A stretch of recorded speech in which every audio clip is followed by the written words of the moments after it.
Hey guys, welcome back to the channel. Today we have, this is basically a summary of the three-part unboxing thing, where I unbox all of these engines. As you can see, I have actually quite a mess here of all the boxes. But basically I unboxed all of them, and if you don't want to see the entire video, this is basically a summary video of everything I got. So we'll go from the top left here. This is a Hallmark Santa Fe Madame Queen. This thing has a lot of damage. The paint is awful, quite frankly.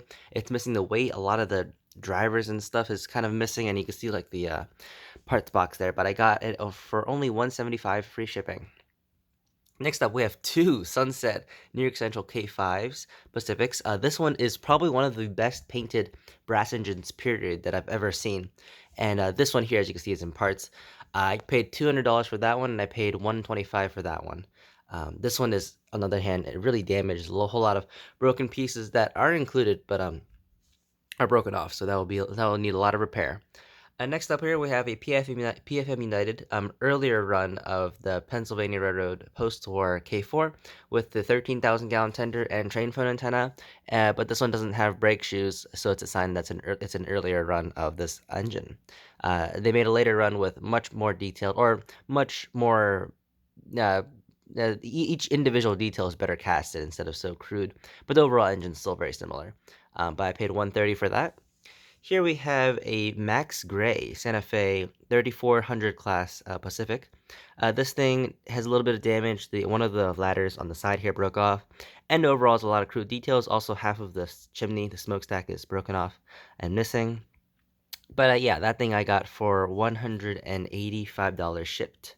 Pretty solid deal. I really like this engine because no one else, although the 3400 class was very popular in the Santa Fe roster, it seems like only three manufacturers makes them, of which two of them are, they're all very uncommon, and this one is, I'm glad I got this one. Here we have three brand new Broadway Limited P70 coaches. I paid $30 each for these, and that's the only reason I got them. I don't think they're a good deal if you're paying like $60, whatever, but they are really nice coaches, as I'll say.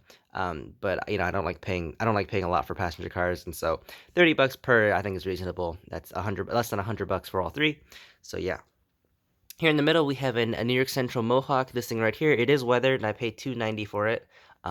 Beautiful engine, but just really expensive. Here we have a Broadway Limited Paragon 2T1. I already did feature this engine. This thing was damaged.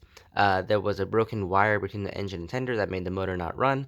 However, I did repair that successfully, and so yeah, this thing will be fine. It is missing one safety valve, though, as you can tell. But yeah, otherwise that engine is solid. Paragon 2 is my favorite Paragon of all the Paragons. So yeah. In the front here, we have a Sunset Brass Pennsylvania K4 with a long haul tender. As you know, Sunset, besides their Sunset Prestige series, which is kind of terrible, and I don't really regard that as Sunset, their Sunset line, they only made one version of the K4, which has the long haul tender, which is very interesting because the long haul tender was very uncommon on the K4. Of the 400 and something K4s, only 10 of them had the long haul tender. I actually believe 12 of them did, but 10 of them had this particular long haul tender, which is the coast to coast tender, whatever, which is the 210 P75 tender. This is the same tender used on the M1s, and yeah, they were unsuccessful, and that's the reason why I don't really think they're really popular. The water would slosh too much in the tender itself, and that's why they were quickly removed. And yeah, so it's interesting why Sunset chose to make that particular K4 instead of just a standard K4 with a standard tender. But I won't question that.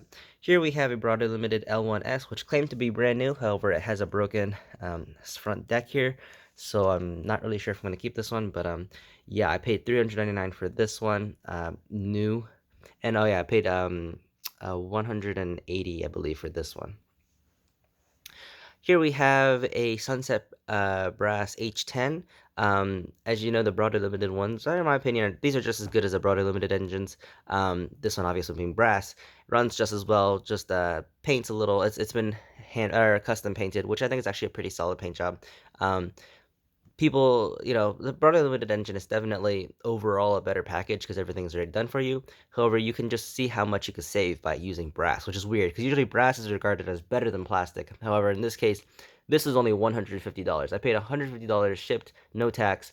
So even with the decoder, this is still significantly cheaper than the $300 price tag you'd roughly pay for a Broadway Limited H10 these days on eBay. And so this engine I'm really excited about. H10 for only $150. Here we have a Ken Kidder brass little traction electric engine with a trolley pole. King Kidder made a whole lot of these, but this is the version with the trolley pole instead of the pantograph. And yeah, this thing needs a whole mechanical overhaul. As you can see, there's brass wheels, a brass worm, and a brass worm gear, non-standard European-looking couplers, and just overall kind of a mess. But I do think this thing looks really cute, and I only paid $50 for this thing. And the very last engine here is a Sunset Prestige. Their Prestige line, this is one of their better Prestige engines. But yeah, this is an H6SB, painted, custom painted rather well. The factory painted Prestige engines are actually kind of terrible. They use the really weird, like Western style Pennsylvania font, which is very strange. But this one was custom painted and it looks really good actually. The lettering's a little bit off, but otherwise it's fine. I paid $200 for this thing. It runs fine. So of everything here, this engine and this engine needs some major work. This one and this one need some redetailing because they're kind of crude. The castings are a little bit old and a little bit early, so I need to bring those up to modern standards. Everything else though here runs. To my knowledge, I haven't tested any of these yet, to be honest. But yeah, a lot of these things do run, and yeah, I'm very excited for a lot of these. This will need a repainting.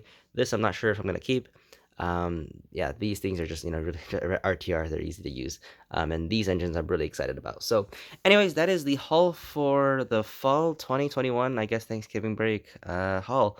There's a whole lot of brass engines. There's 12 engines total, of which 9 of them are brass. So that is quite the numbers. But yeah, anyways, that is the TLDR. Again, if you want to see the full unboxing of every single one of these engines, where I kind of ramble a lot and it's also kind of drawn out, feel free to check it out. But yeah, that is pretty much it, and I hope you guys enjoy, and I'll see you guys next time. Bye.